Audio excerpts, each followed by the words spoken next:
The Bharat Jodo Yatra, which began over 100 days ago, entered Haryana today. As the Yatri stopped at Firozpur Jirga for their midday break, we spoke to senior Congress leader and Yatra organiser JAIRAM RAMESH.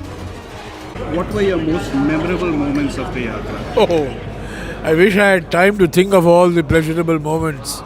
But I've been to most places on the Yatra. I've been to almost all of them, in some capacity or the other. But this is the first time I'm actually going on foot. I mean, take an example like Nanded in Maharashtra, or even Nu this morning where we are talking. These are all places I have been to earlier, when I was minister particularly. But that was under a different set of circumstances. So walking on foot is an entirely different experience altogether. So, but so the places are not new for me. I mean, these places are not new for me, and the issues are also not new for me because, for example, yesterday when we were in Alwar, there was a huge, long discussion on the Aravalis, the environmental destruction of the Aravallis. That's something that I had to deal with when I was environment minister. But I think just walking has been. I thought I was incapable of walking 23 kilometers a day. My maximum I may have walked in my life is maybe 4 kilometers a day. But to walk 23, 24 kilometers a day in and day out, I would say it's a triumph of the mind over the body. Not so much the body, but it's the mind. Mentally I was not prepared for that. But once I got into the groove, now when people tell me we have to walk 14 kilometers in the morning, I say, only 14? Why don't we walk more? At my age particularly, I'm 68. I'm not 52 like Mr. Rahul Gandhi is.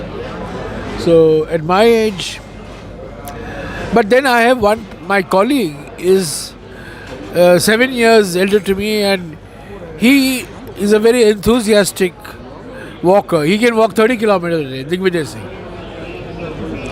Ultimately, I've realized it's all in the mind, not so much in the body.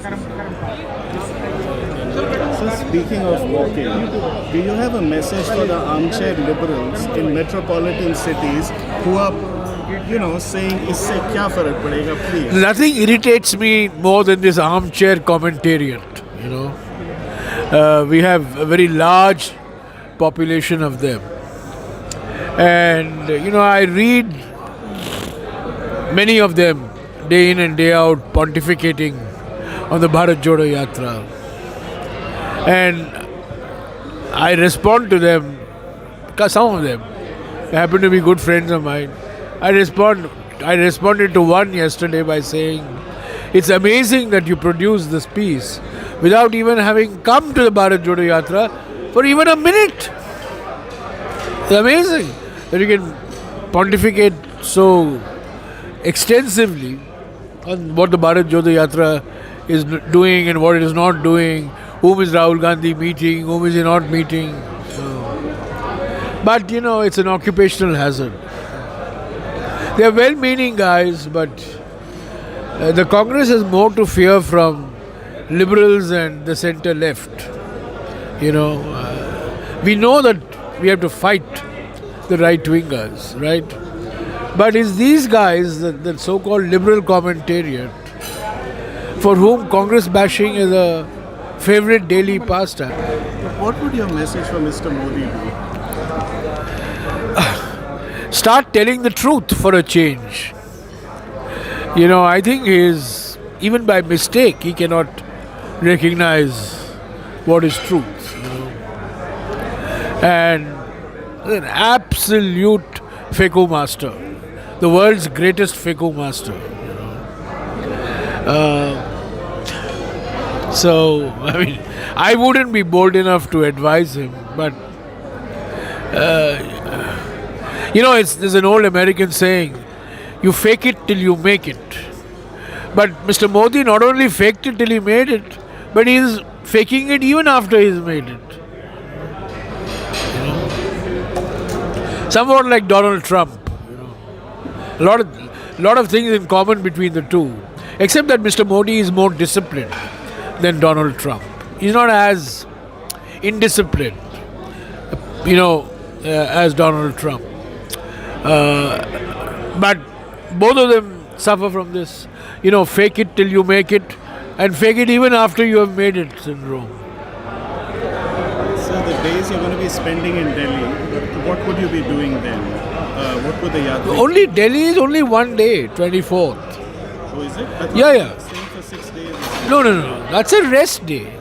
From the night of the 24th till the night of the 2nd. It's a rest. So many people will be going back to their homes, I'll go visit my mother I hope she's and well. do all the things. Yeah, she's 94. Wow. So I'll do all the things that I have not been able to do for 4 months. Literally for 4 months. And before that, the planning for this was 2 months. So actually for 6 months, since the middle of June, I've not had time to attend to a lot of my, personal matters, which like visiting my mother, for instance. Sir, last question. In this time of absolute media control, mere control, and the injection of hate everywhere, do you really think this yatra will make a tangible... We have to keep at it. There's not a magic wand. We have to keep at it. It certainly stirred the nation up. It's certainly given the Congress something to talk about proactively rather than react to what the BJP says. Is it a blip or is it actually a turning point? Jury is still out.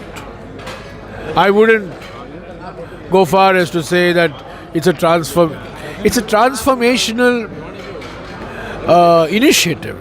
But whether the impact is going to be transformational remains to be seen. What would you expect from the people standing by the roads, the way that you see you? What would you like them to do after this? Well, they've come, they respond, they certainly build up our morale. It's very good. And ultimately, of course, as somebody said, yesterday I was in a press conference in Alwar, and the Chief Minister said that Bharat Jodo Yatra हमारे लिए वरदान है. So he was asked by a journalist, ये वरदान मतदान में कब बदलेगा? That was very well put. ये वरदान तो है, पर मतदान में इसका क्या फर्क होगा? So let's see. Are you hopeful?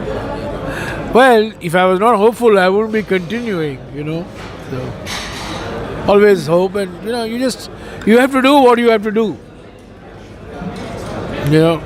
When I went to graduate school in America in 1975, I had a dean who was like a pastor.